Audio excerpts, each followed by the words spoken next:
What's up, guys, and welcome to the Week 5 Ball Fanatics Show. I am Michael. We got Skylar here. Skylar, how you feeling today?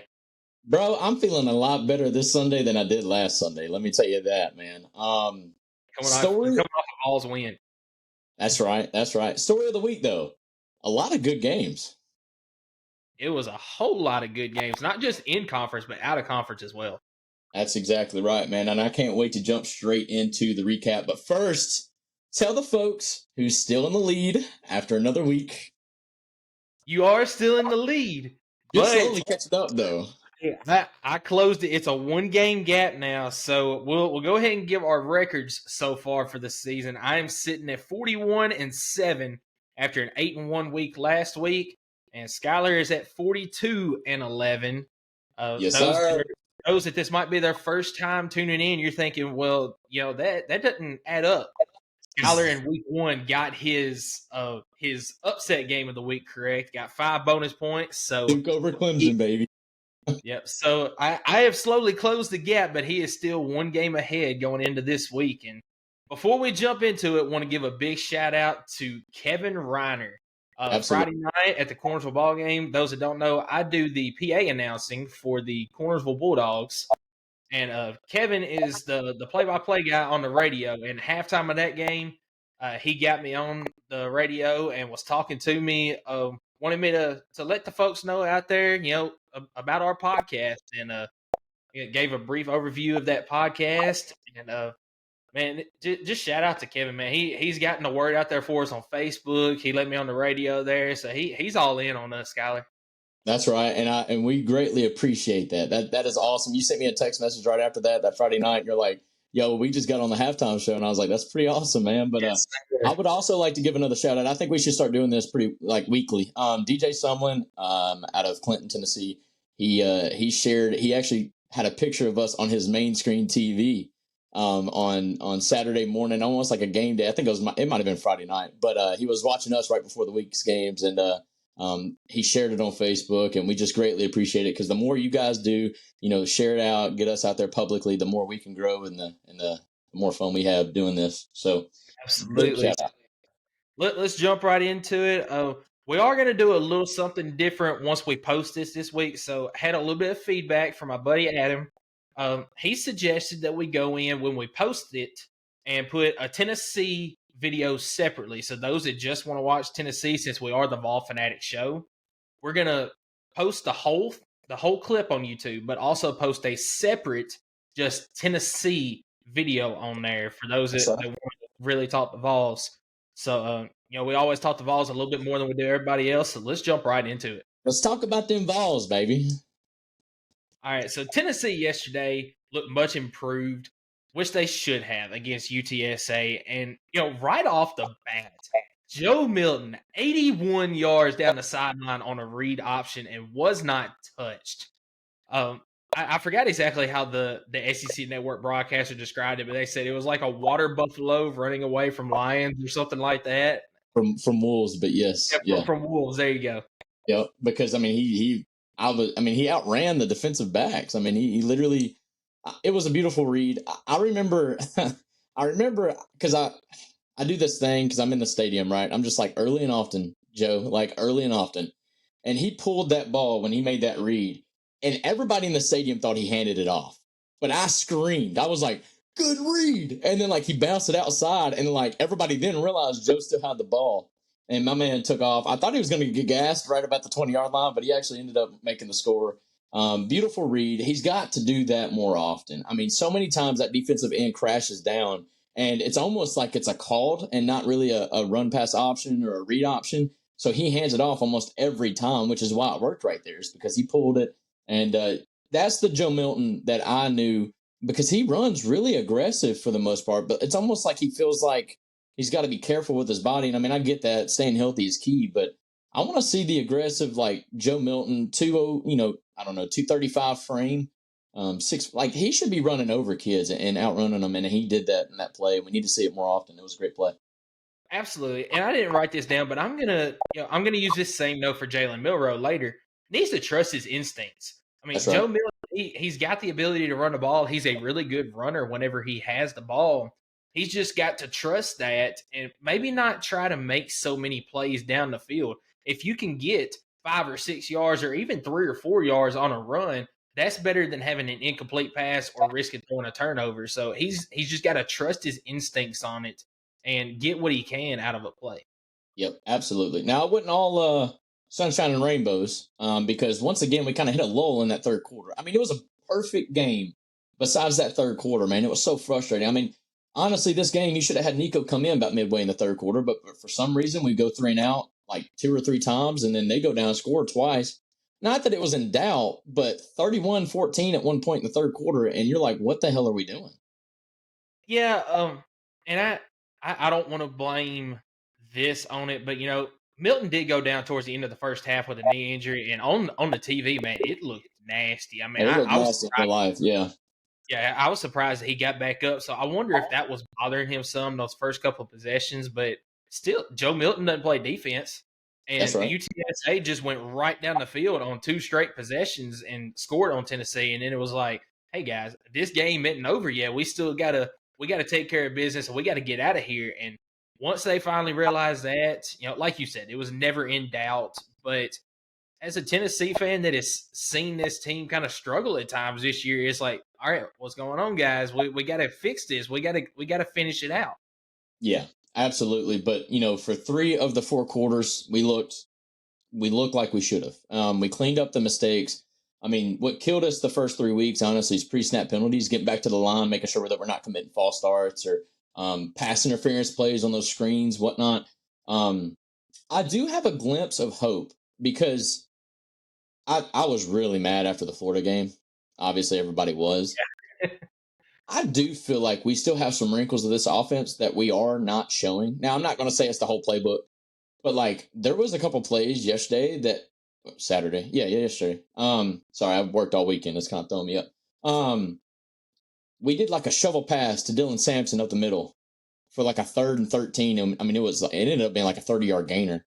Yeah, That was a very good play and something that was kind of like a twist in the playbook that we don't see every week or whatnot. So, I mean, I do like where that's going. I do think the running back pass game is definitely a big thing. But what about D Samp though? What about Dylan Sampson?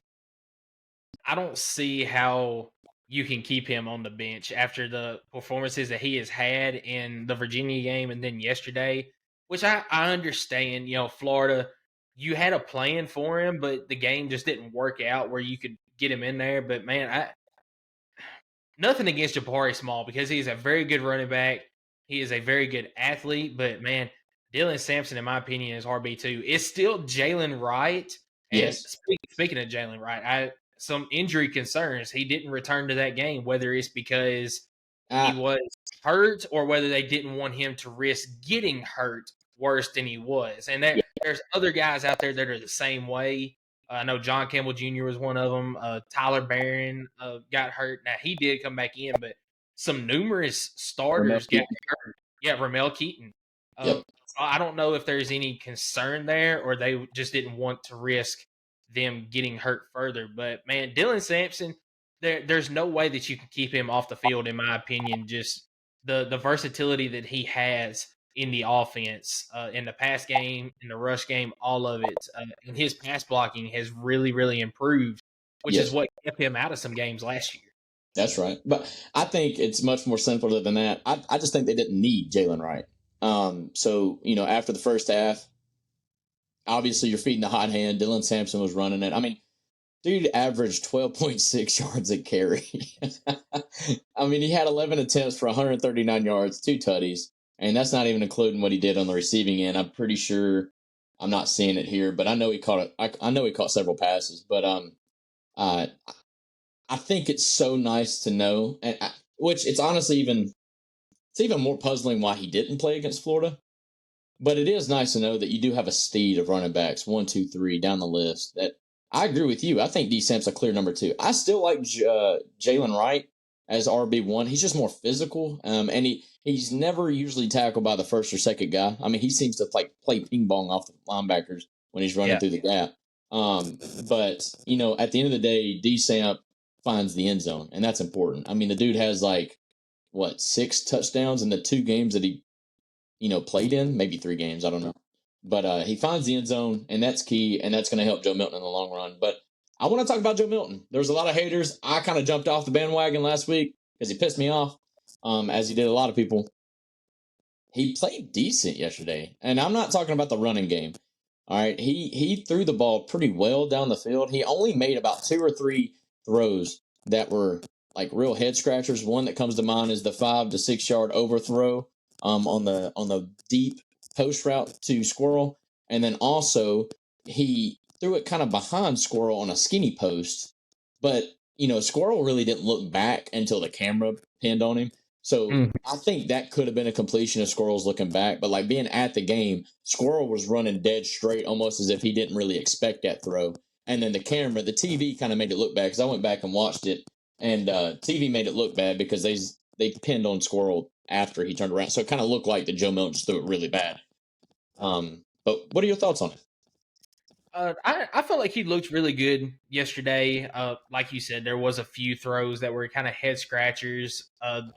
He looked really good for the most part, and kind of like what you said with Squirrel White. It's like he wasn't expecting that throw that was behind him. I wonder if he wasn't trying to get past those 2 defenders that were there and then look for the ball. And Joe Milton just threw it early, but he kind of had to. The rush, the UTSA rush started to get to him a little bit, so he kind of had to get it out of there. He saw that he had a window. Unfortunately, just not good communication there between the quarterback and the wide receiver. The wide receiver didn't turn around to look for it. Overall, I think Joe Milton, I guess you would say redeemed himself for that performance against Florida. I think the Joe Milton that we saw yesterday, especially if he picks it up in the run game some, that's going to be the Joe Milton that we see going forward. You're still going to have people throughout the year that are going to jump off of the Joe Milton bandwagon. They want Nico in. He overthrows 1 or 2 balls. Oh, same old Joe. Here we go again. Yep. Heupel is all Joe. He said, we're riding Joe until the wheels fall off. So, Vols fans, get used to having Joe in there, whether you like him or whether you don't. Personally, I still think that Joe is the guy that can get you to that at least 9-win threshold for this year. If we see Nico, he might could do it, but you're also trying to rely on a true freshman. And I know true freshmen nowadays, they have it a little bit better because they can come in for that spring semester. They can play spring ball and get a little bit more experience, but there's nothing like that game experience that you get. And Nico, in my opinion, is just not there yet. I agree. Another thing that I really like about, I guess, keeping Nico off the field is it's kind of like a Bryce Young thing where you kind of see some flashes in his freshman year, but then when he's a sophomore, it's his team. Exactly. And let him ride the course. Let him, because right now, Nico's only played like 1 or 2, really only 1, because I don't even know if he played the first time we were in Neyland. He didn't, I don't think. He didn't get to. Dude's not even played in front of 100,000 people. Like there's just so many firsts that I would like him to get comfortable with first. Not saying that he's not comfortable with it now, but just get that experience, be on the field. Now, there's a lot of people that are going to come out and say, oh, Nico got in and they sucked, and y'all think he's the answer, blah, blah, blah. Anybody that knows football knows that his very first pass attempt was absolutely in the breadbasket to Deontay Thornton Jr., who has not really impressed me the first 4 games of this season. He has not impressed me at all this year. And then secondly, he was playing with the second team offensive lineman. I get it. It didn't look good, but it's not going to. There's a reason why it's the second team out there. So I don't think any of that was on Nico, though. And yesterday in the game, talking about people might think that Nico doesn't look good. He got sacked yesterday, and there was a face mask on it that wasn't called. So that wasn't really all on him. If that face mask is called, hey, it's first down. That drive continues. Who knows what happens later on in the drive? That's right. We spent some time talking about offense. I want to go over to the defensive side of the ball because that defense yesterday is the defense that I really wanted to see, other than the 2 drives that we talked about earlier where there was a little lull and they let UTSA go right down the field. But, man, the pass rush was there. The secondary looked really good. The linebackers were flying all over the place. That was just a good all-around defensive effort from the Vols yesterday. Absolutely. They came out, they got 3-and-outs early and often in the second quarter. It's just, that third quarter. I mean, that was really head scratching. Now, I think I'm missing a drive. It's hard for me to remember when I'm at the game, man. They kind of drove down the field. I don't know if they missed a field goal or what. No. I found it. The hell happened with the punt, and we blocked it, and then I'm not even sure what the hell that dude was thinking. I don't know who it was, but dove on the ball. They ended up getting the ball back, but defense made a hell of a stand there too. So I mean, I don't know. I don't know if he thought it was a live ball because he was probably a freshman and they blocked it. He probably thought it was a live ball, but that's not the case. You can block the ball and still not touch it and it still be, dead. But I don't know what was going on there, but that's not necessarily on the defense, that's special teams, but defense did their job. I mean, they stopped him even after that. And I thought that was very key because I mean, when that happened, I'm like, well, they're about to get a touchdown after that because why wouldn't we? I mean, it's mistakes like that though in the SEC, it's going to cost you big time. So we're going to have to quickly clean that up. I think we're going to. I think that was seriously a freshman mistake, and because being at the game, you seen that kid running hard as all get out from the moment it was blocked. It's almost like in his mind he thought it was a live ball. I'm gonna give him the benefit of the doubt, but it was still so dumb. He's got to know better. Yeah, I think you're exactly right. I think that he thought that once it was blocked there, that meant, hey, we touched the ball and that's a live ball. We got to get on that. But rule says that if it is blocked and it goes past the line of scrimmage, it's still a dead ball unless you were to touch it. The only time that it's live after a block is if it's behind the line of scrimmage. Then it's live for anybody. Exactly right. But yeah, so I'll give them a break on that. And like you said, it ended up not hurting Tennessee because the defense stood up, got that stop after the turnover. But other than that, I will be quarter were the only ones that I saw that was really Tennessee out of sorts on defense. Yeah, I will be a little critical of the secondary. They made some great plays, but they've also made some very. I mean, they're just not like on the wide receiver. Like they're giving way too much cushion. They're finding zones. I don't know what's going on, but like they made a couple passes yesterday, and like there was just nobody within like 3 to 4 yards of the guy, and I'm just like, what are we doing? But and I'm glad you hit that right there because I'll say the same thing that I said last week. And this goes for any team, not just for Tennessee. I cannot stand a zone defense in the pass game of college football. I understand sometimes you want to do that. For instance, 2-minute drill, you're ahead and you're on defense. You want to play prevent, kind of keep everything in front of you. That's fine. But when you're in a normal defense, let's go 3rd down and 10, for instance. All right, that's still an easy down to convert on if the right play is drawn up. You want to have your corners up on the receivers, making it hard for them to get out there so that your pass rush can get there. And you don't want to have gaps in the defense there that the offense can get to. The quarterback just fires pops in there, and you're looking at 12, 15 yards on a 3rd down and 10. I mean, that, in my opinion, that's just unacceptable. And unless Tim Banks just still feels like he doesn't have the defensive personnel to do it, which, I mean, it's year 3 now. You've got your guys in. If you think these guys can't do it, put some younger guys in. I mean, give them experience. But I don't like a zone defense, and I think that Tennessee needs to stick with a man defense like they do most of the time on 1st down and 2nd down. Because when the teams get conversions on Tennessee, it's on that 3rd down when they go to a zone. I agree wholeheartedly. At the end of the day, my dad kind of pulled me aside. He's like, "What did you take away from this game?" And I was just like, that is kind of a good point. It's UTSA, but I will say this, and I was kind of a victim of it too. I thought UTSA would put up a lot better of a fight than what they did.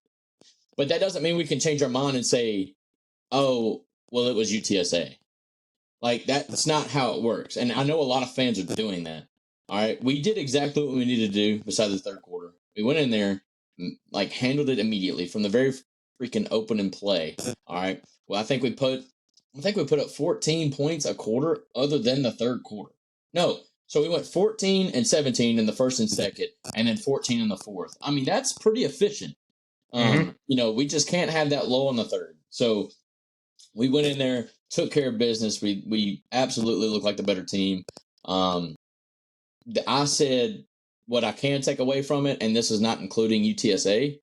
It's just how we operated, and that's the fact that we cleaned up a lot of the pre-snap penalties. We cleaned up a lot of the defensive penalties. We didn't jump off sides. I don't think we did a lot of things better yesterday that we didn't do against Florida. And so, as long as we can stay out of our own way, I do feel like we have a chance in every game. But it's when we make those dumb penalties and stuff like that. But we didn't see that yesterday, so that's kind of what I took away from yesterday's game. There's obviously some stuff we need to clean up, but I'm looking forward to the game this weekend. I am too, and you hit on the last two notes that I have. The last two notes that I have for Tennessee was simply they took care of business, and if they play like they did yesterday, minus the third quarter, if they play like they did yesterday all year long, Tennessee is going to be just fine. You're looking at a 9-win, 10-win season. That's right. So at the end of the day, Tennessee gets the win 45-14 in Neyland. I can confirm Smokey 10 was in the building, and we loved every minute of it. Not going to confirm nor deny that the only reason why we go to the games is to see Smokey, but he was there, and that dog got a lot of exercise in because we scored about 1 million. So I did make a post on my TikTok. If we didn't score 50, I was not confident. We scored 45. I'm okay. We did what we needed to do. So defense just needs to step it up in the secondary. We can't give up like 250 passing yards to, I'm not even sure who the hell the quarterback was, but we can't do that. So let's move along, dude. What's the first game you want to hit up in the recap? Because I tell you what,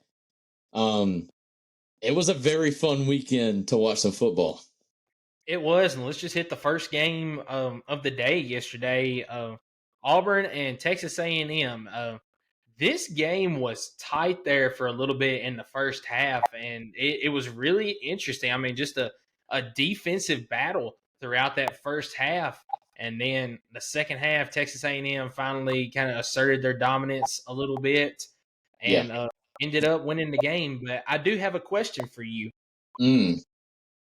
Is Connor Wegman the guy, or is this another situation? I'll just take the Alabama Georgia national championship game, for instance, where Nick Saban put in Tua in the second half. Georgia wasn't prepared for them, and Tua took it over. Is this a situation like that with Max Johnson, where Auburn just wasn't prepared for him, or should Max Johnson be the guy over Connor Wegman? I think, and I'm solely basing this based off Tennessee 2 years ago, I think you let Max Johnson run the ship until he gives you a reason to pull him out. I'm right there with you because he came in when he needed to because Connor Wegman, I believe, got nicked up. I don't remember what happened. He did. Yeah, he came in, and I didn't know this, but his brother's the tight end or something like that. I know. I guess you're right, Jake Johnson. Yeah, I guess he's a tight end. He got a touchdown to his brother. Like, you let Max Johnson take over until he gives you a reason to come out. I think he needs to run the ship. Kind of the story of the third quarter. Once again, it was a very boring first half. What was it, like 6-3 going into halftime? It was 6-3 at halftime, and then Texas A&M came out and scored 14 in the third quarter, and that won the game because I believe they tied the fourth quarter. They both scored 7 points in the fourth. So, I mean, story of the third quarter. How you come out? I always say the middle 8, and that's the last 4 going into halftime, and then the first 4 coming out of halftime. How do you perform in the middle 8? A lot of times, if you win the middle 8, you win the ball game. And in this instance, you had a field goal with 5 seconds left by A&M, and then they come out and in the third quarter and score 14. So I mean, you had 17 points right there, and going into halftime and then the third quarter unanswered, and that's big. That was big for A&M, and that ended up being the game. And Auburn's still not there. I mean, I kind of got drunk on the Hugh Freeze hype. I thought this would be a perfect trap game because I really don't believe in Jimbo Fisher that much. But they came out, they handled business, they took care of the Tigers, and they got a big SEC win at home. They did, and Max Johnson, in my opinion, he looked more efficient than Connor Wegman did. He looked more confident. Final stats yesterday for the two quarterbacks: Max Johnson went 7 of 11, 123 yards, 11.2 yards per throw, with 2 touchdowns and no picks. Connor Wegman was 8 of 14 for 70 yards, 5 yards a throw, no touchdowns, no picks. So I just felt like that Max Johnson was more efficient. A&M also had a big day on the ground, 209 yards total for the team. They had one fumble. Auburn had 2 fumbles. There was no interceptions in the game for either team, and all in all, it just came down to Auburn couldn't pass the ball.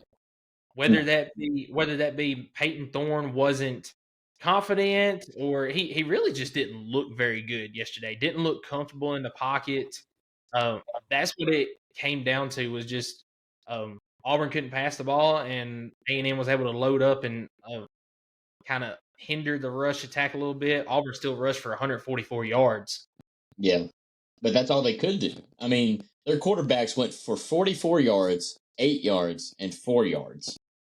I mean, you're barely over 50 passing yards total. What, 52, 50, 54, 56 maybe? I don't know. I can't do math. 56. I can't do math. But like, when you become that's not it, dude. I mean, your quarterback should have that after the first drive or two. You know, like that. Not total game stat. So, I gotta give my hat. I gotta tip my hat to the Auburn or A&M defense, though. I mean, they needed to lock down, and they did. That obviously helped out with the quarterback issues with A&M and the injury. But I mean, like I said, Max Johnson, I think, handled his own, and he took over. So, 7 for 11 yards per average, 123 yards, 2 tutties, no interceptions.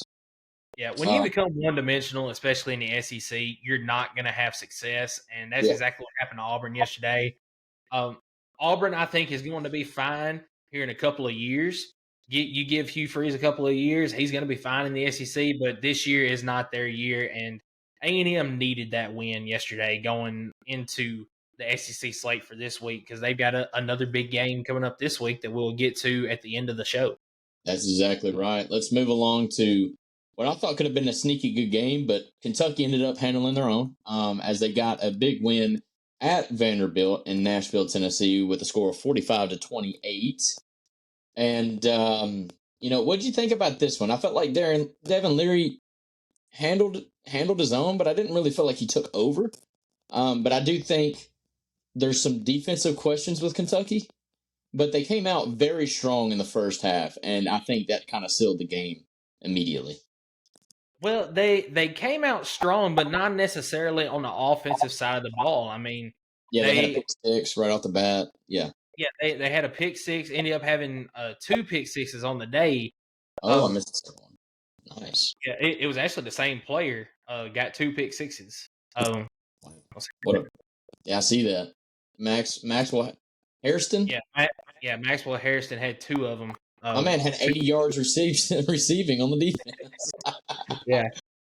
With Devin Leary, from what I saw yesterday, he is a decent game manager, but he's another one of those quarterbacks for Kentucky that he's not going to win or lose you games necessarily. I mean, obviously, he can make some mistakes there and cause the other team to win the game. He can also make a couple plays and win a game, but he's not going to be the main focal point for your team, I guess is what I should say. He's just going to manage the game. He's going to manage the offense, and that's about it. A very balanced attack yesterday for Kentucky, 205 yards receiving, 160 yards rushing. Ray Davis yesterday showed up and showed out against his former team, a former Vanderbilt player, at 17 carries, 78 yards, 4.6 yards to carry, and 2 touchdowns on the day. So Kentucky, they took care of business. That's all I can say. We still have some things to learn about Kentucky, and we will learn a lot more this weekend when they play against Florida. Yeah, I mean, Ray Davis, a transfer from Vanderbilt, by the way, if you didn't know that. Had a day. The running game absolutely, I think, carried Kentucky. Devin Leary was very suspect at times. He actually had more interceptions than touchdown throws yesterday. Yep. And he was very, very inaccurate with the ball. 15-29, just over 50%. So he's going to have to clean that up, and especially when it's that bad against Vanderbilt. So At the end of the day, the score looks like a blowout. I just think Vanderbilt wasn't prepared to play. Like, they started slow, but I mean, you take away the first half. I mean, Vanderbilt might have won the second half. I don't know. I can't remember. It felt like they did though. Yeah, they did. The third and fourth quarter. No, they didn't. I'm so bad at my math today, dude. Slap me in the face. It was 21-18 in the second half, but very competitive. I mean, if they come ready to play and the game starts in the second quarter, which it doesn't, and I know that, but Kentucky started out the game. I think it was 24-0. And so the game ends 45-28. And so Vanderbilt showed that they can compete, but they just got to start in the first quarter and not spot them up 24 points. But Devin Leary, with all the offseason hype he had, I'm actually kind of underwhelmed about what he's done so far. But I'm not surprised. I mean, this is going to sound very rude and hateful, but we're Tennessee fans, and so I'm going to say it. They overhype their quarterbacks so damn much. And absolutely. I did it with Joe Milton. So, we all do it. But, they thought this man was a second coming of Jesus. And, I just haven't seen it yet. Now, they are undefeated. That's also not a surprise, as they've played absolutely nobody other than Vanderbilt. But they'll have a big test coming up against Florida next week that I do think they open up as a favorite even though they're not ranked, which is kind of crazy. By the way, I am going out on a limb, SEC East fans, and saying that we got absolutely robbed in this week's AP poll. Not just Tennessee. Tennessee didn't get robbed. In fact, I think they're overrated. We should absolutely have at least 5 ranked teams this week in the AP poll, with Kentucky being unranked, but yet they're 4-0. Now, I get it. It's because they haven't played nobody, and that's why they're not ranked. But you also got South Carolina, who's only 2 losses, and I get it. They're 2-2. But it came to the likes of the number 1 team in Georgia, so you kind of have to waive that because they're expected to lose that. And then they lost, I think, the number 13 or number 15 ranked North Carolina Tar Heels. And, in my book, they could be ranked anywhere between 17 and 25. So, we could be looking at 6 teams in the SEC East being ranked, but unfortunately, only got 4 teams in. But, at the end of the day, Kentucky did handle business, but the defense, I think, was the story of the game. An interesting fact for you that came up on the TV during this game. Do you know that 21 points is the most points that Kentucky has ever scored in the first quarter of a ball game? They're a basketball school, man, so it's understandable. Absolutely. So we've talked Kentucky. Let's talk with the team on the other side, Vanderbilt. That's true. Yep. Let's do it. Vanderbilt is all right. First off, they have got some dudes on offense. We have said this all year long. They have got some dudes out there, but Will Shepherd yesterday, the top wide receiver, was absolutely shut down in that game. He had 2 receptions yesterday in the game for 31 yards. He was shut down by that Kentucky defense. They were going to make somebody else beat them, and AJ Swan, he made a lot of mistakes. But let me also say this: he's not getting any help. That offensive line is atrocious. He had receivers that when he was on target, they were dropping the balls. I mean, he's not getting any help out there. It's not that he's a bad player. He's on a Vanderbilt team that is not very good overall, even though they've got some good players. And defensively, Vanderbilt is going to be a long year. Yeah, I mean, I don't know. I think this is the absolute definition of a quarterback getting rattled. He came out. He went 16 of 40. Yeah, it wasn't very good. 16 of 40, 3 interceptions. I mean, the Kentucky's defensive line, their rushing attack, their pass defense was top notch. I mean, they did.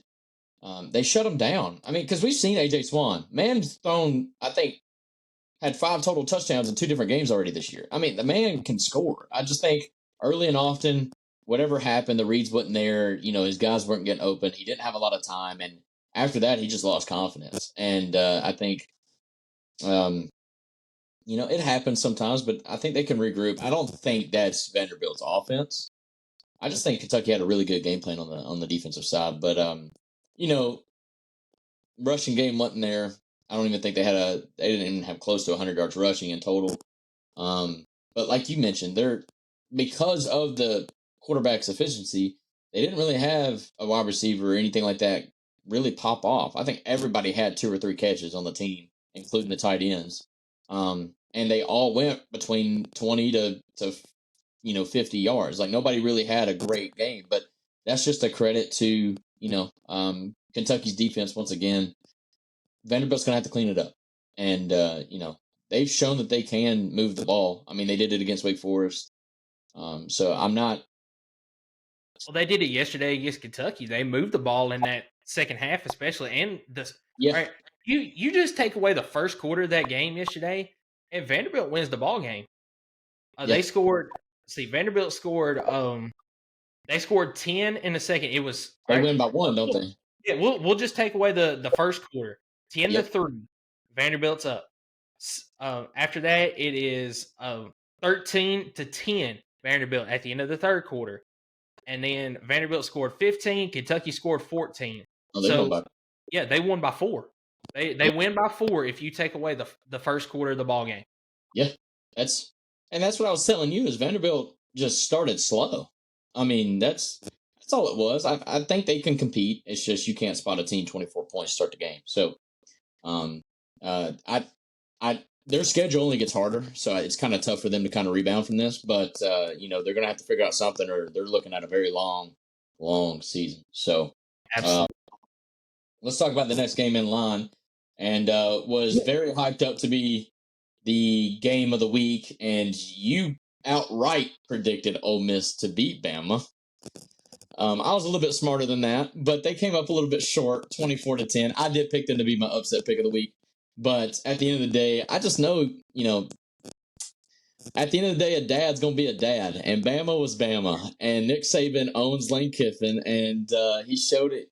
He showed. Now, I'll give credit to Lane Kiffin because they came out firing on cylinders, but they kind of like very reminiscent. Tennessee just went absolutely cold after that. Absolutely. That game yesterday, we said going in, we didn't know exactly how the game was going to go. It could have been a very high scoring, back and forth affair the whole game, or this could be a very low scoring defensive type game, which favors Bama. Yeah, and we got the defensive type of game that I didn't really expect to get. I kind of figured it'd be somewhere in the middle, but Ole Miss has got some. They've got some offensive line struggles. They cannot get the running game going very good. Jackson Dart right now is actually leading the team in rushing overall this year, which is it's sad because you've got the returning the leading rusher in the SEC in Quinshon Judkins yesterday. That's the player of the year. Yeah, Heisman hopeful. Yeah. Yeah, he had 13 carries for 56 yards yesterday. So they got some offensive line struggles, cannot get the running game going very good. Also, going to the defensive side of the ball, their defense did, for the most part, kind of what they did against Georgia Tech the week before. They bent but didn't break. It was just 2 possessions there that Alabama scored touchdowns on, and that's kind of what changed things was those 2 possessions that Alabama scored touchdowns. Other than that, both defenses they bent but didn't break for the most part.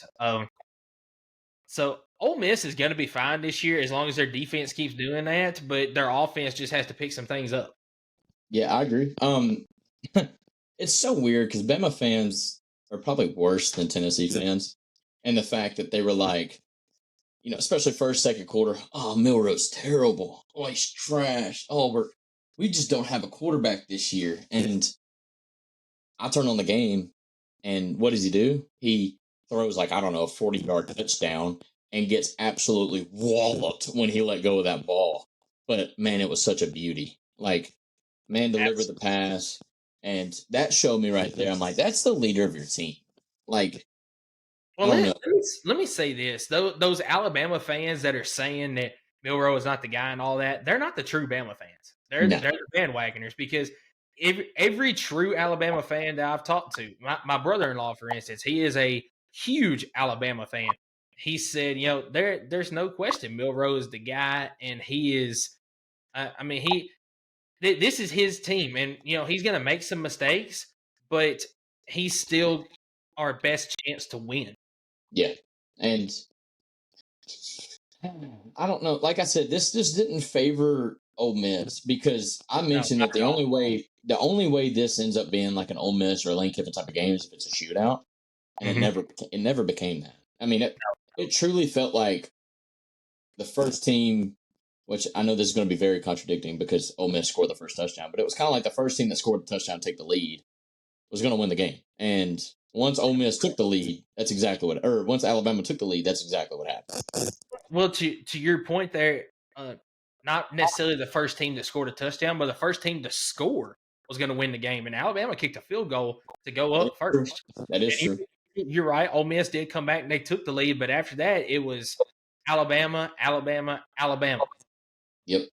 And then, Ole Miss right at the end of the third quarter kicked a 35-yarder field goal. You got to finish that drive.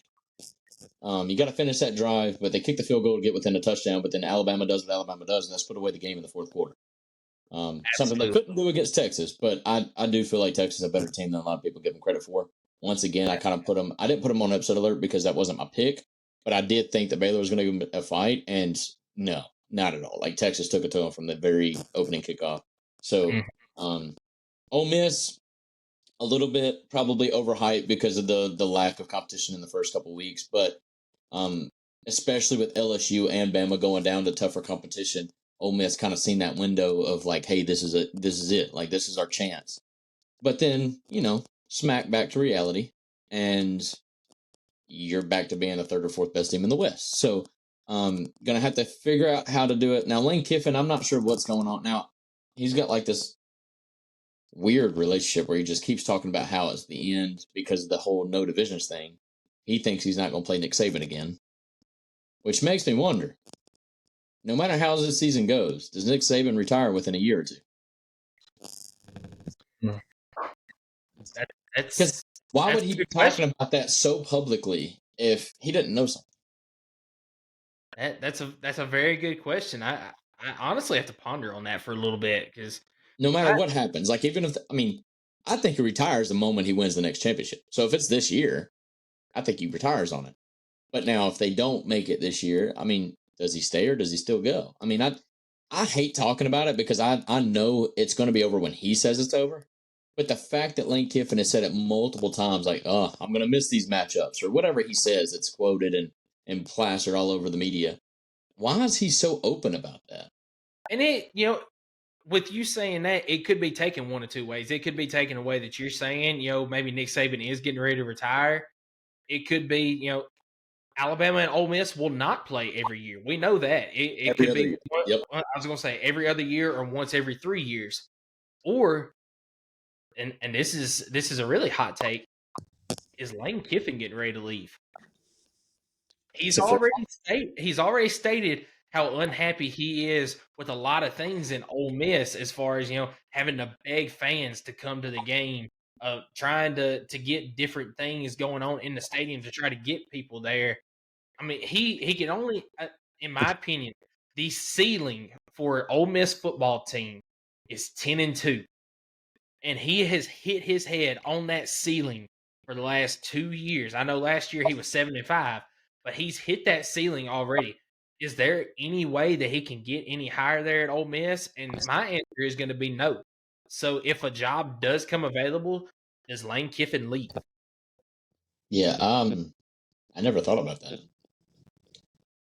But that's the most Lane Kiffin thing that could happen. So why didn't I think of that? But my question is, where's he going? Exactly. That's why I say if a job comes up, then he could leave. But I don't know if he would have any. No, because we signed Billy Napier's contract extension, so that's not going to happen. Yeah. No, I don't know, man. But at the end of the day, let's get back to the game. 24-10. I wouldn't call it a blowout, but this was a very competitive game. Very competitive. The score kind of shows that Alabama handled the game, which for the most part they did. Once Alabama took the lead, it was no doubt, in my opinion, that Alabama was going to win the game. I was going to say, But aside from Ole Miss's touchdown drive, I mean, Alabama's defense was absolute lockdown. yeah, So, and that's what and you needed to see, especially with the struggling offense. So, some notes on the Alabama offense. Milroe, when he trusts his instincts, which his instincts are to run, he is a awesome quarterback. And we saw that a lot yesterday where he would trust his instincts, he would get whatever he could, and he broke some big runs yesterday, in that game.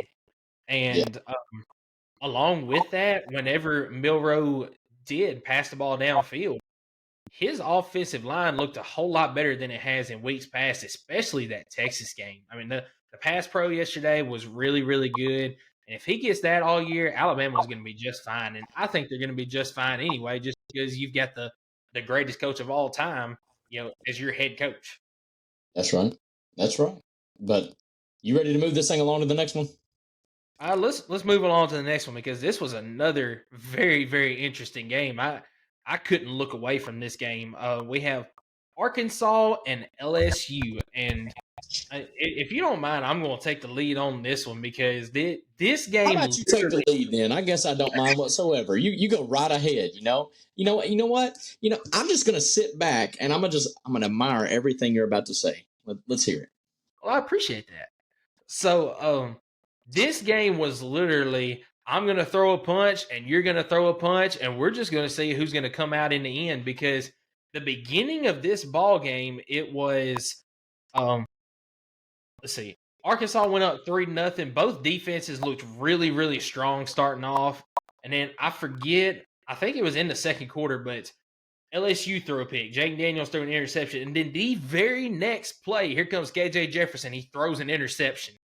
So Mm-hmm. then it was just back and forth like that the entire time. And when they started scoring touchdowns or scoring field goals, it was the same thing. LSU would drive down and score. Arkansas would drive down and score. And it was such an entertaining game. And I honestly didn't know who was going to win this game until LSU ended up pulling it out right there at the end. Well, yeah. If you don't mind, I'd like to have the floor now. Okay. All right, cool. All right. So, I guess what's so gut punching for the Razorback fans, KJ Jefferson had that game that you needed to have from KJ, and it was still not enough because of those mistakes. I mean, he did have 2 interceptions, but the man absolutely popped off. I mean, he went 21-31, nearly 10 yards of completion for 289, 3 tutties, 2 interceptions.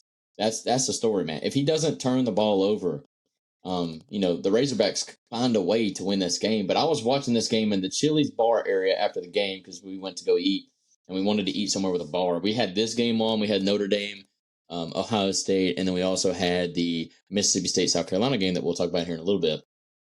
I don't think you could have asked for 3 better games to be watching on a Saturday night. That just absolutely it was must-watch TV. Like, you had to be watching every play of the game. And this game, I mean, I looked over to my dad. I was like, it's the last team of the football. Like, because they were just trading punches one after another, like you mentioned. And it's so gut-wrenching because Arkansas had that game. They had that game. They were pulling the upset. But at the end of the day, Jay Daniels is going to Jay Daniels. And to be honest with you, there was a little bit of a call that I didn't agree with that I think kind of kept the game a little bit closer, a little bit longer than I felt like it should have been, and that's the fact that Harold Perkins got a roughing the passer call that I didn't really agree with wholeheartedly. I think he was like within a step or two. Now, shame on me for blaming the refs. No, I'm not blaming the refs. I'm just saying that that was a big momentum changing play because I think Arkansas went down and scored after that. That kind of kept the game a little bit closer, a little bit longer. But, that was a fun game to watch. I'll defend KJ Jefferson on one interception because one of his interceptions, it was the last play of the game. They were on the 25-yard line, and he was just heaving it up downfield, hoping for something to happen, and LSU intercepted it. So That's true. Yeah, I was on the road, so my bad. Yeah, that one right there, I'll defend him on. The other one, like I said, it was back-to-back possessions. Jaden Daniels threw an interception, and literally the very next play, KJ threw one. So it kind I of, remember that. Yeah. but the knock I have on KJ Jefferson is he does not hold on to the football whenever he is getting sacked or getting hit in the backfield and he's not expecting it. Now, luckily, he did not turn it over with any fumbles. Arkansas was able to recover both of them, but he fumbled twice getting sacked yesterday. So Got to hang on to that ball. absolutely, that could come back to hurt them later in the season. But overall, these two teams, stats wise, it's It's so almost identical. they're so even. 320 yards passing for LSU and 189 yards rushing. Arkansas had 289 yards passing and 137 yards rushing. So what about the tight end for Arkansas being the leading receiver? that's insane right there. Bro almost had 20 yards of reception.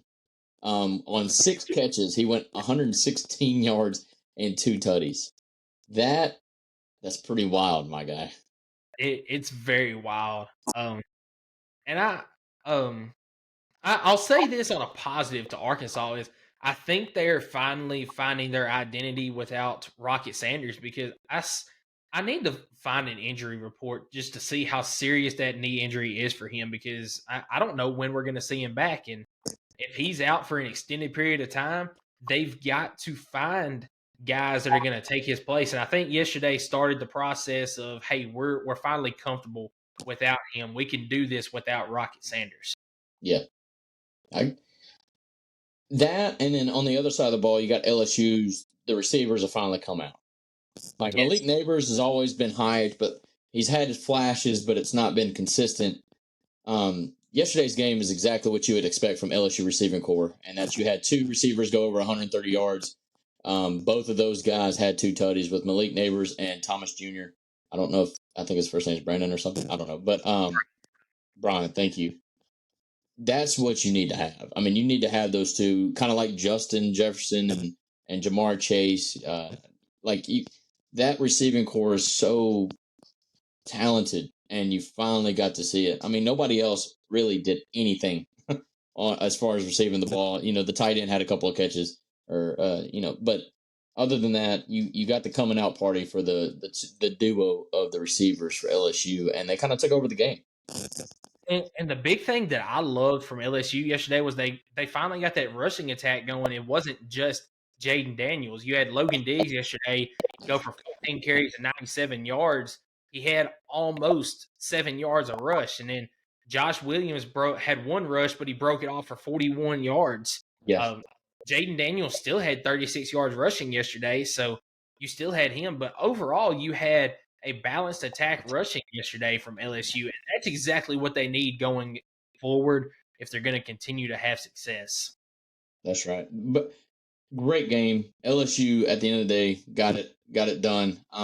But that was probably one of the better games to be watching on Saturday night, and I'm glad that I was able to catch a little bit of it. I didn't watch the whole game, but just be able to watch some of it there at the Chili's bar. Very good food, by the way. Absolutely. Love Chili's. Yeah, Chili's is like a very fancy Applebee's is how I'd gotta explain it. Yeah. But no, let's talk about the game real quick. I'm basically just gonna throw out the score because I don't know how you do this, but I can't talk crap because we lost to them. Florida only put up 22, but got the win 22-7 against Charlotte in Gainesville, so you can't really say that it was because they were on the road. The highlight and the only play that anybody ever talked about out of this game is the Ricky Pearsall one-handed absolute stab of a catch. And all right, that's it. Let's go on to the next game. Yeah, this was a game that I didn't catch, but I mean, we've learned things from Florida in 2 games, Utah and Tennessee. We saw some of the worst of Florida against Utah, some of the best of Florida against Tennessee. So somewhere in the middle is what I would guess we're going to get from Florida most of the year, which is going to be a 7-5 team, in my opinion. It's going to completely blow my preseason prediction out of the water. What did you have them going in preseason? 3-9.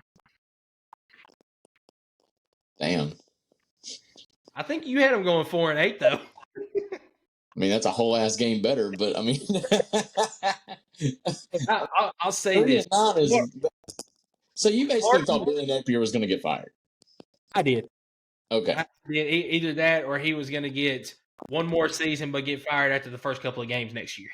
I got you. But they have completely surprised me this year just with how much they have or how good that they actually are this year compared to what I thought they would be. Yeah. But we'll find out a little bit more this weekend against Kentucky. Let's move on to the next game, which also I did not watch. This is Georgia and UAB. One thing I will say about this game is UAB scored more points than anybody else has against them this year. Yeah, but Georgia seems to do this sometimes against the lesser opponents, kind of like with Missouri last year. Now, Missouri, I do think, is a decent team, but at one point this game was, I think, 14-28, and you're like, what the hell is Georgia's defense doing? But this is one of those games where, not that I'm calling it a trap game because it's UAB, but it's one of those games that's kind of like sandwiched in between. You had South Carolina, and I don't know who they play next week, but it's got to be an SEC team. So it's just one of those things where they kind of probably started out a little slow. But now, in saying that, Georgia started out slow every game this year. But they did what they needed to do. I mean, they handled UAB in the second half, or really in the second quarter, but then again, UAB scored for it. What the hell was up with the second quarter? 5 total touchdowns by both teams. Oh, wow. Yeah, if you didn't know that. Yeah, so, Georgia did what Georgia does, and that's got a big win. I didn't watch it, so I'm not going to really spend a lot of time on it. Let's move on to the next game because they are 4-0. And this one hurt me because this is what solely got you the 8-1 record and me the 7-2 record because I kind of thought Memphis was a perfect trap game for Missouri. Almost, dude. Almost. Missouri gets the win 34-27. And I'm okay with it because I'm glad that, in a way, I'm glad the SEC got the win. I'm glad that the East looks better right now because of it. But I knew Memphis wasn't going to be a pushover, and they fought hard. I didn't watch the game, but what are your first initial thoughts of this very tightly contested game? In St. Louis, Missouri, by the way. This is the same old Missouri that we've seen all year. And let me say this. That is a good thing. Missouri has been very, very consistent all year long with their pass game. They've had a really good rush game for the most part this year. They've got a solid defense, and that showed yesterday in the game. Brady Cook had another stellar performance yesterday, 18 of 25, 341 yards and 2 touchdowns. Cody Schrader, 14 carries for 123 yards and a touchdown on the ground, and Nathaniel Pete added in 15 carries for 65 yards and a touchdown. But the real story is Luther Burden III. 10 receptions, 177 yards, and he did not have a touchdown, but man, he was just catching everything yesterday that was thrown at him. Missouri is they're taking care of business. I mean, it could be ugly at times, like the MTSU game, but other times they look really, really good, like they can beat anybody. And yesterday they did what they needed to do. They took care of business. They took down a Memphis team in a neutral site. And no, Missouri has not played a outstanding opponent this year, but they have not had the easiest start to this season. And they've come out of the first 4 weeks of September at 4-0. Oh yeah, I mean, well, Kansas State's no pushover. They're not, but Missouri took care of business. Yes, and unpopular pick, and I'm calling a shot. Okay, Luther Burden III is your Blitnikoff Award winner. he very well could be. There's some other guys that, as a matter of fact, we'll get into a couple of those in the next game, but he could very well be the Blitnikoff. I think he's by far the best wide receiver in the SEC, and thus that automatically puts you in the top 4 or 5 pick, in the national college football league, not league, my bad, but in the national perspective. If you're at the top of the SEC, you're at the top of the nation. So that man has had, I wish I could pull this stat up, and I wish I'd have done my homework. I don't know if he's had a game underneath 100 yards receiving. the very first game of the year, he had 78, I believe it was. They pulled that stat during the game. It was 70 something yards receiving in that game, but the other 3 games that they played in has been over 100. I mean, my man's got 500 yards in 4 games of receiving. So, now I get it. He didn't catch a touchdown in this game, but I think it's very clear that that man's one of the better wide receivers in the league. So, that's my spot. Go ahead. I'm going to throw this out here because I pulled up the player statistics, the receiving statistics so far in the SEC this year. Would you believe that he is actually third on the list in the SEC in receiving yards? No, I would believe that. Yeah. You've got I still don't think that means he's the third best, though. I agree with you because when I do know that the Blitnikoff is a statistical award. So when it comes to receiving touchdowns, he is tied for second behind Will Sheppard, and Will Sheppard has 1 game on Luther Burden right now. Yeah, Will Sheppard had a hell of a week 1 or 2. I can't remember. But yeah, well, week 0 because, like you said, they have a whole game above them. I would say Malik Neighbors is probably high up there too because Malik Neighbors is second. First on the list is Xavier Legette for South Carolina, which we will get to that game here in just a minute. He's pretty good. Yeah, he's very good. You know what? Let's go ahead and move on. Is that the next game? I kind of want to talk about it. That's the last game that we have to recap. It is Mississippi State and South Carolina, and this game kind of turned out a little bit different than what you thought it would turn into. No, but you want to know why? Okay. Zach Arnett let Will Rogers throw the ball. I don't know how that was so hard to understand. But, like, dude, my man had a game and, like, made South Carolina sweat. I can promise you everybody in that stadium for that Saturday night game did not think that game was going to be going to the 4th quarter. I can promise you that. But nobody in that stadium probably did. But remember last week, I thought it was going to be an ugly game and it was going to be close, but it turned out to be an awesome game. It was an awesome game. It was a great game. Will Rogers finally had a Will Rogers game. 487 yards. And he only completed 30 passes. Well, that's actually a lot. But, my man just finally, that was the passing attack that we've been missing from Mississippi State.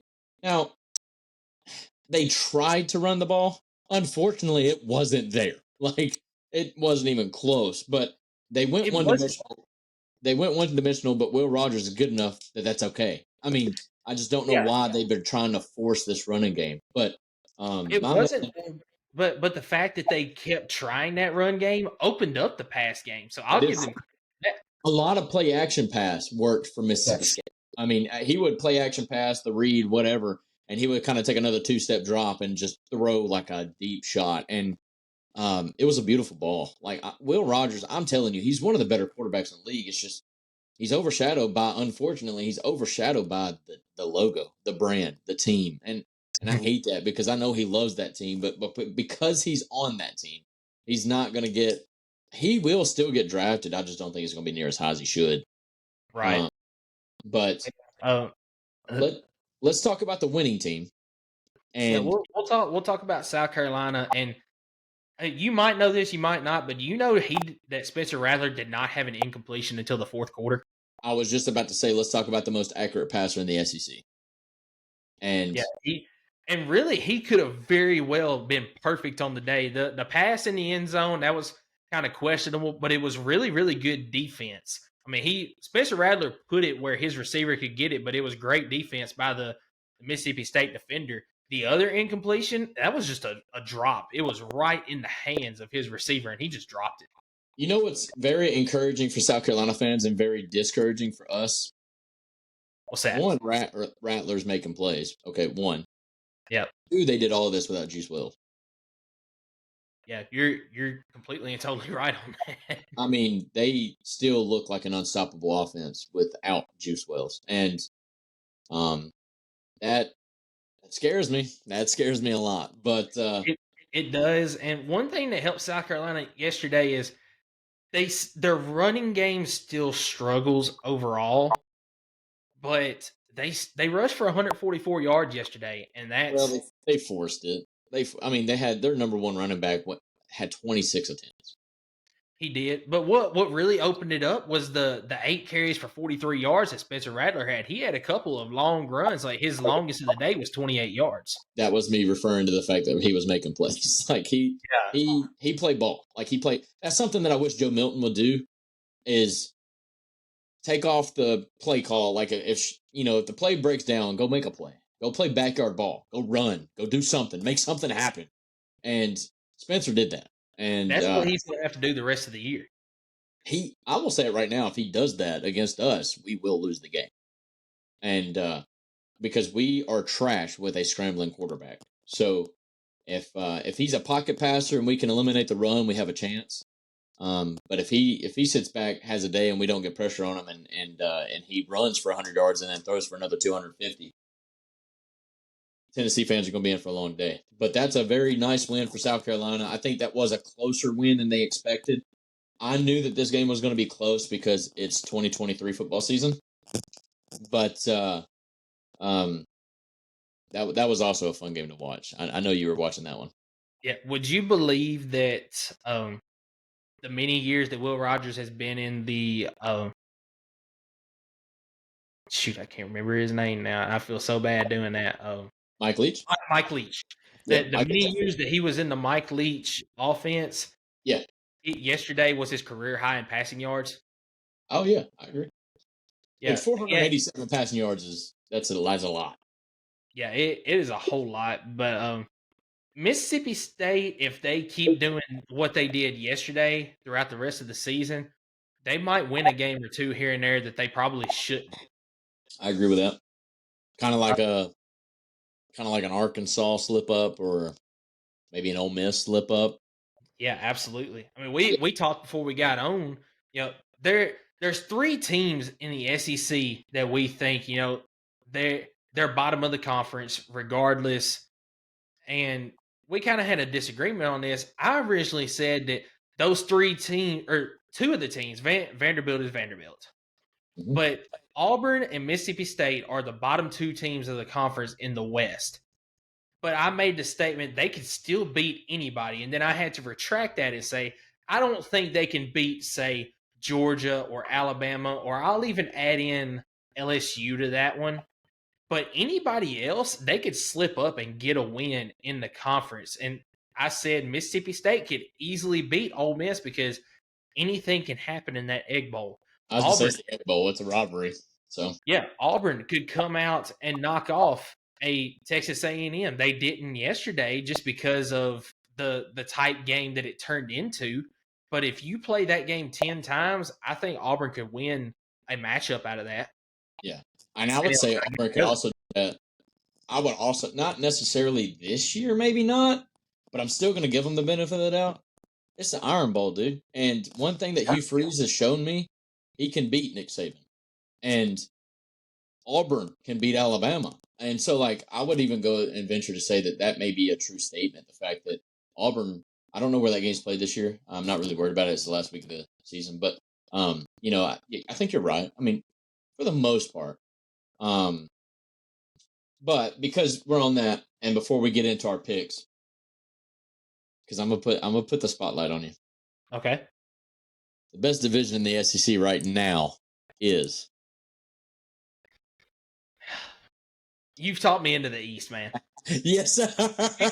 Yes, sir, dude. Just because of the competition that we have seen so far this year. And like we just said, all right, there's 2 teams in the West that are at the bottom that they couldn't beat just anybody. But there's only 1 team in the East, and that's Vanderbilt. Everybody else could beat anybody. Look, help me into it. Look, I'm just saying there's 2 comments that can be true. And that's the fact that Tennessee is down, but the East is up. Yes, absolutely. Competitively, at least. Because Georgia's clear-cut the number 1 team. Oh, no doubt about it. And then Tennessee's lost to Florida. And I think, even in the preseason and still during the season, South Carolina, Kentucky, Missouri, Tennessee, they literally can all beat each other. Absolutely. They're all like the exact same. I don't know. but I don't even feel like Georgia's that far ahead. I just think everybody's so, and I mean, you can kind of say the same for the West, but I don't know, man. I just think the East is up right now. I think at the end of the day, the most ranked teams at the end of the season, it could very well be the East. It could be. And before we get into our picks, I know we are a college football podcast. We're an SEC podcast. I just want to throw this out there. The Miami Dolphins scored 70 points today in the NFL. Holy shit. They beat the Broncos 70-20 today. Tua! Tua had himself a day. Bro, stop, man. I had him on my bench in fantasy. I'm joking. I'm not that dumb. He was 23 or 26 on the day for 309 yards and 4 touchdowns. That is insane. Yeah, I think it's only I think it said it was the fourth time ever that a team hot take. Second hot take of the show. Okay. Miami Dolphins winning the Super Bowl. I can see it. I can see it. Am I going to pick? The only thing that throws that off the rails is if Tua gets a concussion. All right. Which could very well happen. We're not going to speak that into existence. Not going to win. No, we're not. But now we're going to get into. We did our Week 4 recap right there. We will get into our Week 5 predictions. And guys, I am excited for this because it is literally all SEC matchups this week. We're looking at 7 games of SEC. You ready? I'm ready. Let's get into it. Let's start out with Texas A&M versus Arkansas. That's at noon Eastern on the SEC Network in Arlington, Texas. Let's see. What's the line on this one? I'm not seeing it. The line is 6.5. All right, 6.5. Oh, I'm gonna let you take the floor because I think you got a little something spicy for this matchup. Let's hear it. So before yesterday's games, I would have taken Texas A&M in a tight contest. But Arkansas showed me something yesterday against LSU. Am I going to do it? Oh, don't you? I'm gonna do it. Give me Arkansas getting the upset against Texas A&M, and just a spoiler, I'm going to double down on this. Oh, he's doubling down. Week. So give me Arkansas 6.5-point dog against Texas A&M in Arlington. Go Razorbacks. Dude, that's crazy. That's either a 4-point play or a 0-point play. That is exactly. So it could come back to bite me. And I've really, really thought about taking Texas A&M in my pick, but then picking Arkansas as my upset. But I'm going to double down on it. No, double down on it because this is a game that I could see Jimbo losing it.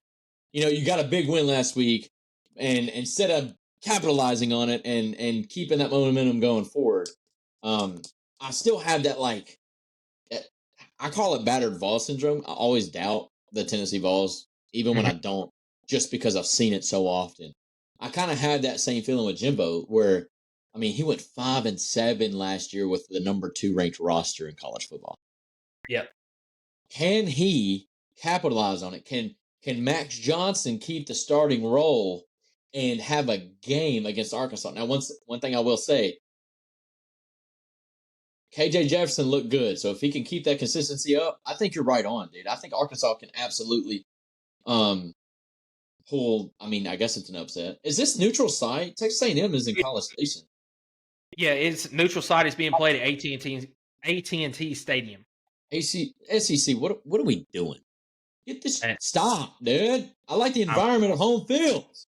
Yeah.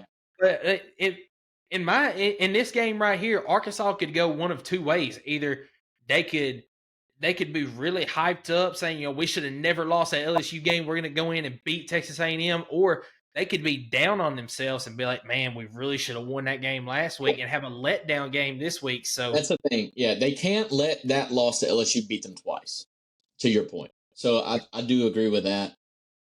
You going to take Jimbo? I had these picks in, bro, and and I'm losing points week by week. I'm getting a little nervous. You know, look. Hey, it's still a long season. We're in week 3. I think you're spot on, bro. I think Arkansas actually pulls this upset, and I'm gonna agree. No, I'm not gonna do it. I think Max Johnson's gonna keep the starting role. All right, I know I can't do this, but if Max Johnson isn't the starter, I think Arkansas wins this game. I agree with If Max Johnson starts, I got A&M winning this game. yeah. Now I I think know, you're right on with that. yeah, I think record wise, there's no way I could like say that and it stand. So I mean, I guess give me A&M because I'm under the impression Max Johnson's going to be the starter. Do you think it's going to be a close game regardless of who the starter is? I think it depends. I think the first half could be. The second half could be opened up a little bit. Maybe, yeah, because I do think A&M's defense is pretty good. Yeah, I So think both defenses are really good. If it came down to the defensive picks, I think I would take Texas A&M over Arkansas. But I yeah, think regardless of who the quarterback is for A&M, I trust KJ Jefferson a little bit more. and that's a fair take. That's a fair take. I If it think was up to me, this game right here would be a pick 'em. yeah, I think because of I've doubted Jimbo so much in the first 4 weeks, and I mean he's gone. I was right on one. He lost to Miami, but um, I don't know. I just give me Jimbo. I think he better start Max Johnson. If he doesn't, I'm pissed. Let's move on. Yeah, The best game of the East. I can't remember if you said it or not, but this game is at 12 p.m. Eastern Time. It is on the SEC Network. The other game that starts at 12 p.m. Eastern Time, this one's on ESPN. We have Florida at Kentucky. This is another game that I would think is just about a pick 'em. No, Kentucky gets this win. And I agree with you. I picked Kentucky in this one. I trust Kentucky overall more than I do Florida. Now, if Florida gets their run game going and also gets something from Graham Mertz in this game, they could come out and win this game. But the game is in Lexington at Kroger Field. Give me Kentucky in this game. Overall, especially with how they played Charlotte and in the other 2 games of the year, the only and I probably shouldn't do this because it just sounds like a salty Tennessee fan. Florida only beat Tennessee because it was in Gainesville, night game on ESPN. It had nothing to do with it. Had nothing to do. It was the fact that we can't win in Gainesville. It was the recipe for disaster for Tennessee, is what it was. Exactly. So I don't really think Florida's a better team because of it. I just think we shit the bed as a Tennessee team. Like it was so bad. And so thus I really think Kentucky gets the win. It's a home game. Kentucky's kind of had Florida's number too the last 4 or 5 years. So give me the Wildcats. I think it's an ugly game though. I don't think it's going to make the SEC East look really bad, to be honest with you. I agree. But give me Kentucky in that one. Let's move on. By the way, I did mention that other game was at noon. But let's move on to Georgia Auburn. This is a big rivalry. What is it? The Deep South? It's the Deep South's oldest rivalry. Right. This is the CBS game, and I know they picked these games before the start of the season, but man, this could possibly be the worst game on the schedule this week, and it's the SEC game of the week because it's on CBS. I don't know, man. Maybe Hugh Freeze has something in store, but after what I saw yesterday out of the pass game from Auburn, I think this is a Georgia blowout. Give me Georgia. Whoa! I don't know what the spread is, but give me Georgia to cover. You saying a blowout in Jordan Hare Stadium, bro? I think it is. You know what happens in Jordan Hare, dude. I know what happens. Magical happen at Jordan Hare, dude. I know it's happened many times, but I don't think it's going to happen in this game after what I saw from Auburn yesterday. Now, if they can somehow have the rushing success that they did against Texas A&M and they have in other games this year, then I think it could be a ball game. But if they can't get that rushing game going, because the pass game will not be there. Georgia's secondary is too good. Yeah, it's going to be a Georgia blowout. I think you're right about the win and loss column. I don't know if it's a blowout. All right. One thing that the reason why I'm saying it's probably not going to be a blowout is because Georgia just starts slow. I mean, I could see this game being like tied at 10 going into halftime, and then maybe Georgia wins 31-13. I just, like I said earlier, I don't see Georgia throwing up 45 points on every team this year. I just think they're going to start out slow, get the win, but then their defense just turns up in the game and just doesn't allow a lot of points. But at 31-13 there, you would agree that they cover the spread because I just looked it up. Georgia is a 17-point favorite. Yeah, no. 31-13, I get it's covering the spread. I don't know if that's necessarily a blowout. I just think that's a handled game. I mean, when I think of blowout, I'm thinking 40s to teens or 40s to 21 or something like that. I That's think just it's what all I think. Now it's all relative. Now if it's 38, if it's 38 to 10, 38 to 7, that's a blowout. Absolutely. I mean, I just 31 to 17, 31-14, 31-13. That to me, that's only 4 touchdowns and a field goal. Like I don't feel like that's necessarily a blowout. Like, I don't know. I do think Georgia gets the win though. It is at Jordan Hare. It's tough, man. I really had higher expectations for Auburn. Now, obviously, this week I didn't have them winning, but I just hope that they don't allow their confidence get rocked by a couple of games back to back. I'm with you on that. So So next game on the schedule, it is at 4:00 Eastern time on the SEC Network. We have Missouri at Vanderbilt, and I thought towards the beginning of the year, and I mentioned it in my SEC predictions, I thought this was going to be a very close game. I think I might have even had Vanderbilt winning this game. I can't remember. I did have Vanderbilt winning 5 games this year. I was very optimistic about them. you had Florida going 3-9. I did. Vanderbilt going 5-7. I did. I was very optimistic with Vanderbilt this year after what I saw from Clark Lee's team last year, but um, I do think this is going to be a very ugly game. I think Missouri is probably going to play down to Vanderbilt a little bit, but I think Missouri comes out with a win somewhere between 5 and 10 is what I'm going to say. Somewhere between 5 and 10 points. Missouri gets the win in Nashville. Let's keep this in mind, and I know you can't do that because it's completely wrong to do. But you take away the first quarter of Vanderbilt, Kentucky, and they're competing blow for blow with Kentucky for 3 quarters of that football game. If they start in the first quarter, they absolutely could compete in this game. Yes, absolutely. I just think Missouri's riding a wave right now.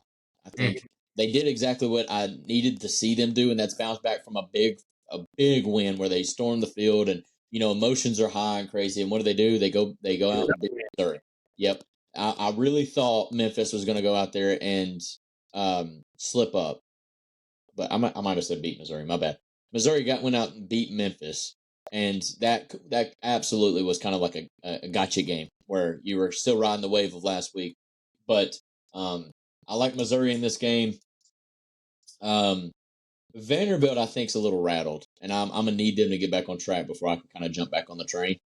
But they started out 2-0, I believe, and no, they lost. No. Yeah, they beat Hawaii by like 1 touchdown, but they started out 2-0, then lost to Wake Forest, and they kind of the wheels fell off. So, and I know we're playing hypotheticals here, but Vanderbilt could very well be 4-0 right now because that Wake Forest game they beat themselves. They played 5 games. But yes. Sorry, they could very well be 5-0 right now because the Wake Forest game they beat themselves, turnovers and penalties. I agree with that. The UNLV game they beat themselves again, turnovers and penalties. And UNLV, what they kicked a field goal there at the end? Was that right? Yeah, I think so. It was like a 2 or 3 point game. Yeah. And then yesterday against Kentucky, they got down in the first quarter and just couldn't climb out of that hole. So, and we've said over and over, you take away the first quarter, and Vanderbilt wins the ball game. So, they're a 2-3 football team that, if things had gone their way, could have been 5-0 right now. I'm not going to say that they could be 5-0. Maybe 4-1. I'd jump on board with. But now this is super hypothetical, so I kind of don't like it. But I will say this: I think Vanderbilt is the best 2-3 football team in the nation. You're probably right with that. But they're probably also the only 2-3 teams since Shut they're up. one of the very few. I said something so smart and you pulled it out, bro. God damn it. I hate you, bro. I don't. I'm going to throw that out there. I am done with today's podcast. I thought I had a good comment and he wrecked it. All right. No, dang, I'm pissed, man. I was trying to give them some love, bro. Come on. Let's move on to the 6:00 Eastern game on ESPN. Kind of a sneaky good game out of the West. You got LSU versus Ole Miss in Oxford, Mississippi. If you had to guess without looking at it, who's the favorite in this game? Ole Miss. And you would be right. Only because it's Oxford. The ESPN matchup predictor has Ole Miss as a 53% favorite, 53 to 47% favorite. I try to look up on the betting lines so we get an accurate line for like the spreads and stuff. The spread is LSU minus 1.5. So I mean, it's basically a pick 'em right there. But you're right, and Ole Miss is probably the favorite just because it is in Oxford. Yep. Really, really struggled with this pick right here because I really like Ole Miss. I like what they have done so far this year, but also LSU has done exactly what I thought they would. They dropped the first game and they have bounced back and looked decent doing it. Give me the Rebels. That's a hell of a curveball there, Michael. I'm gonna stick with the Lane train right now. He might burn me again like he did last week, but I'm gonna stick with That would be a hell of a bounce back win, though.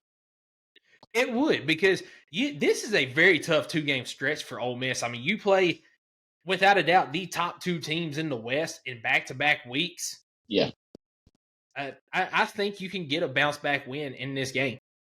I got you. Well, thank you for the easy 1 point. I'm going to take LSU to win this game. Go ahead, write that down. Go ahead, put an asterisk. I did. LSU is going to win. That's all I got to say about it. All right, cool. Have a good day. All right, next game. This is a game that you're already putting your hand over your eyes. We're looking forward to, but at the same time, we're very, very nervous about this game. It is South Carolina at Tennessee, 7:30 p.m. Eastern Time on the SEC Network. Do you want to go first? Or you want me to go first? I'll go first. Okay. How are we 11-point favorites in this game? We talked about this before we got on. I don't understand how we're 11-point favorites based on what we have seen from both Tennessee and South Carolina this year.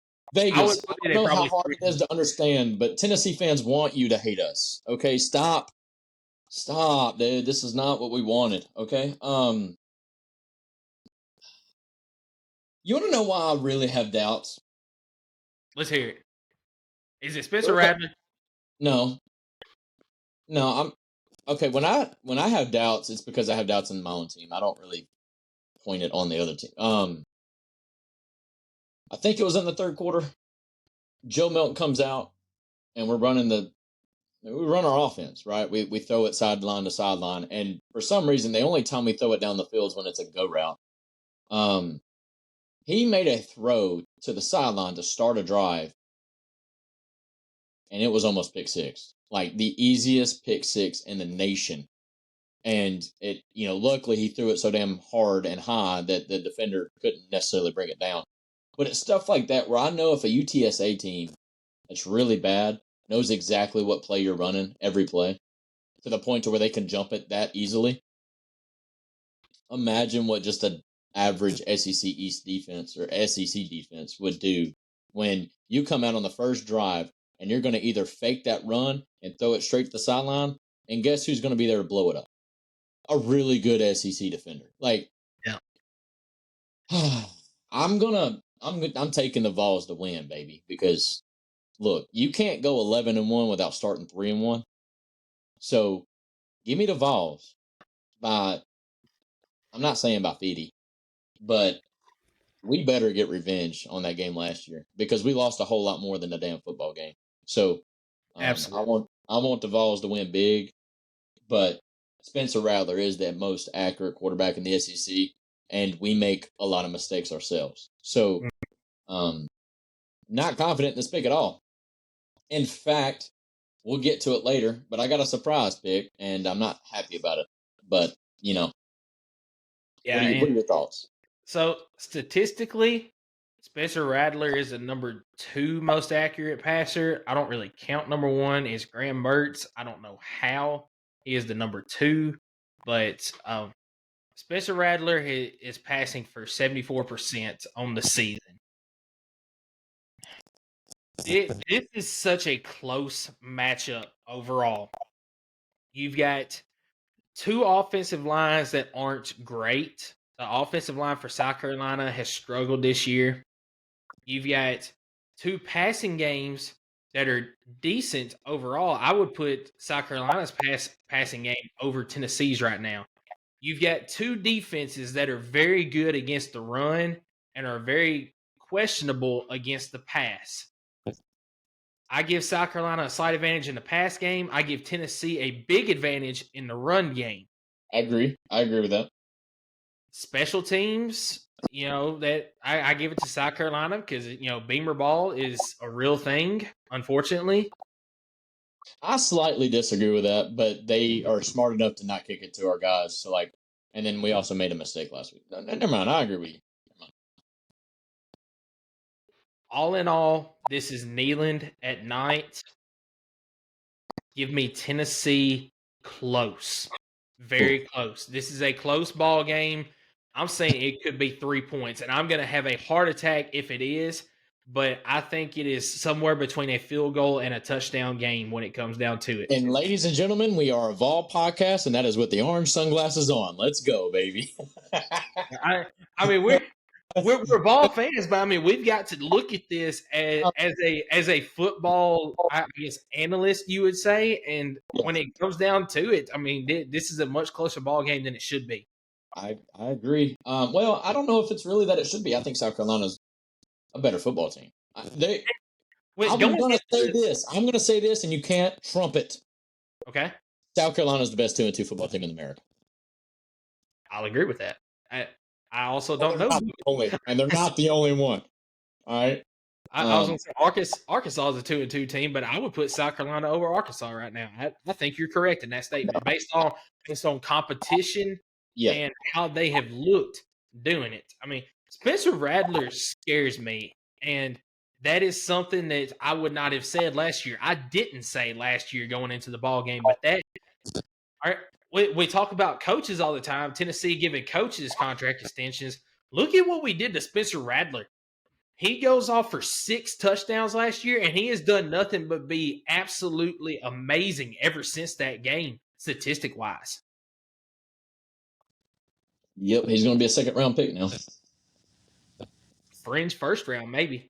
But that's a hot take because of how good the quarterback class is going to be this year.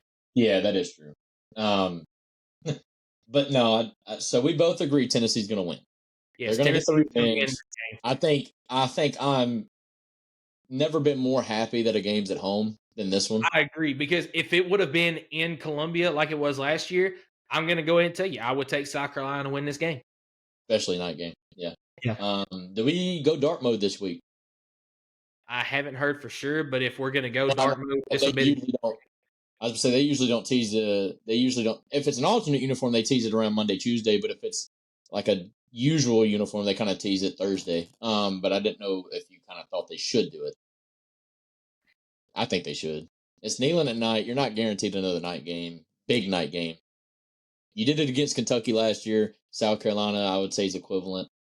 I think you're onto something there, but at the same time, this is one of those games that I also want to see Tennessee just come out and completely wreck South Carolina wearing the home uniforms.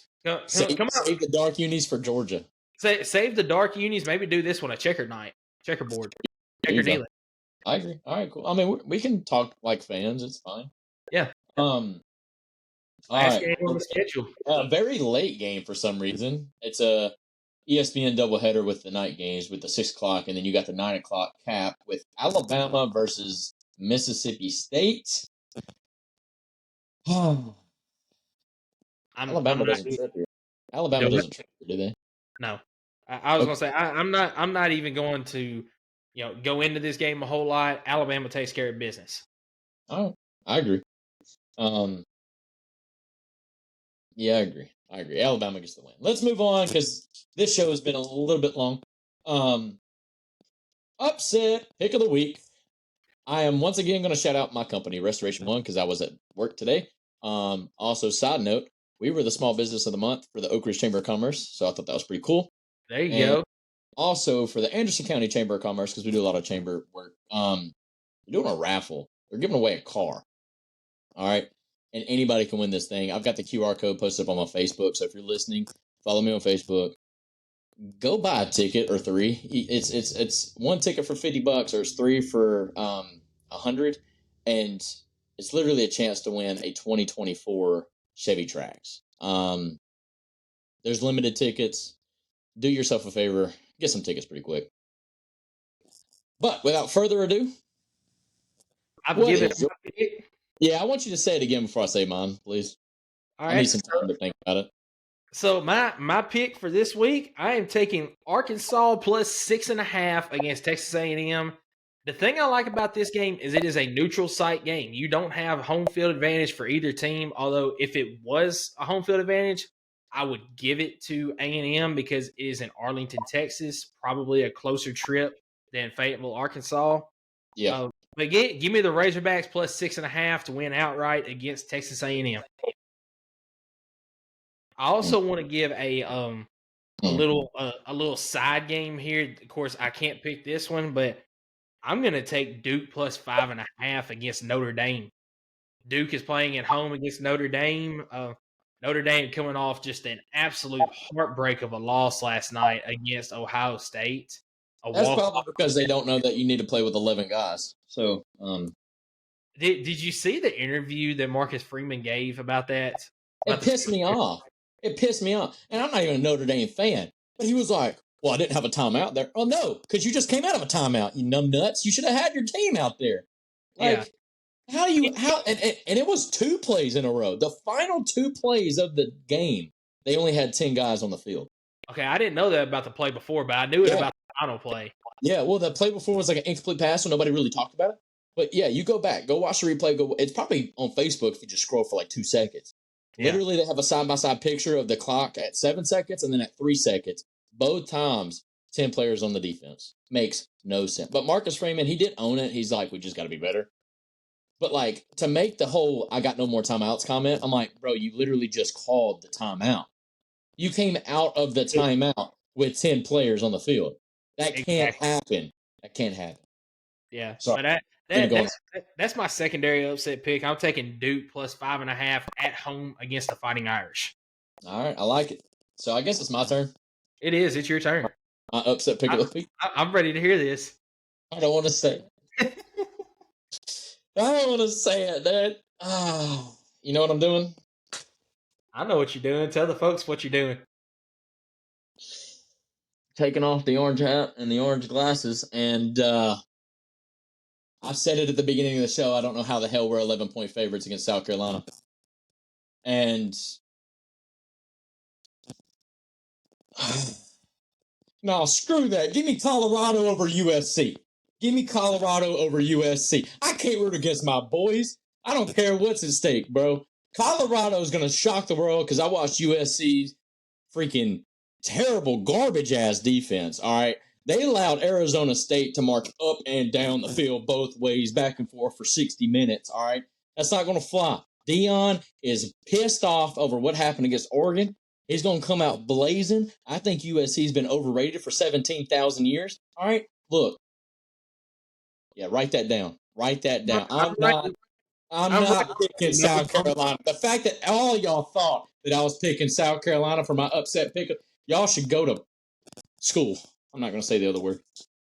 Look, I wrote down right here. Bonus points for Skylar this week. So. What? Bro, I didn't want to pick Deion Sanders, but I mean, they're like a 24-point dog. But I'm not picking South Carolina. I hate South Carolina. I hate Florida. But I don't really hate South Carolina. I hate Shane Beamer. Let me put it that way. Yeah, I'm not a Shane Beamer fan, but I'll be damned if they're going to beat us twice in a row, bro. Come on, they probably will, but I don't want to say it on record. And of course, we'll discuss in the off season, some things we can improve on and things like this. But if we were playing where, say, you get 1 or 2 points for a cover in the spread, I would pick South Carolina in this game. I absolutely think that it's going to be within 11 points. I promise you, if we cover the spread and win, we're winning the Natty. We're winning. I won't go that far. We still got to play Georgia this year. So. I'm just saying, dude. No, I'm I'm not. I can't do it, man. You realize how shitty I would feel all week if I chose South Carolina as the upset to go. Because if it happened, you would be like, man, I was the Oh, sole reason that this happened. bonus points. Oh, no, hell no. That would not make up for how I felt as a Tennessee fan. I can't do it, man. It's like a fantasy team. I can't draft like a Tennessee Titans player because then I have to watch Tennessee Titans. I ain't doing it, bro. Yeah, but guys, this is another great week. I would say this is the most fun week that we have had so far because of the matchups that happened last week that were so close, and then the upcoming matchups. Like I told Skylar before we went on air, I said there is 3 games I'm confident about, and there is 4 games that I could flip a coin, and I would be perfectly fine with whatever the coin picked. But guys, we have had a bunch of people that have gone and listened to the podcast, gone and given us subscriptions on YouTube. I think we're up to 20 subscribers on YouTube, 22 on Spotify. I hadn't checked Apple today, but I think it was like 13 the last I looked. Give it a listen, give it a follow, subscribe, let people know about it. We want to talk ball for you guys, and we have enjoyed it so far. Skylar, what else you got for us? I hadn't even told people where to go. Vol Fanatic Show is what you look up. That is Spotify, that is Apple, that is YouTube. Vol Fanatic Show. That's how you find us. We each have a TikTok account that we kind of slacked off a little bit this week and didn't post as much. I'm sure it was a busy week for you, like it was for me. Yep. But we'll try to keep that up a little bit better. What else you got? Man, I just want to say to all the people that really thought I was about to choose South Carolina, y'all better like recheck yourself. All right. I don't even know, like, including you, Michael, because I mean you were so ready for it, and I'm so glad that I built you onto that because it's not gonna happen. All right. Well, see, you played it off so well because when we first started talking earlier about the upset picks, you were like, man. So I picked first last week with the Ole Miss upset pick. I'm going to tell you what I got. I got South Carolina over Tennessee, but if you want that one, you can have that one. And I was like, no, that's not even on my radar. Yep. So, I look at the end of the day, go Big Orange. Absolutely. Tune in this weekend. It is a big slate of games. Y'all have a great week this week. And guys, go Big Orange, just like Skylar said. Y'all have a good one this week, guys.